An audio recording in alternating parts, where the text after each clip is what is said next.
sudah belajar mengenai kecerdasan artifisial. Ya, kecerdasan buatan. Kalian pernah menggunakan AI? Pernah. Apa saja?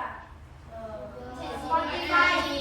Apa lagi? Google. Apa lagi? AI. Apa lagi? Netflix. Apa lagi? Apa? Gemini. Nah, hari ini kalian kan sudah belajar nih minggu kemarin tentang AI-nya. Hari ini kita akan belajar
Sampah anorganik, botol plastik, kantong plastik, sandal bekas, baterai bekas, sedotan plastik, botol kaca, kemasan makanan, kresek, gelas plastik. Ya, tepuk tangan untuk kelompok Esa.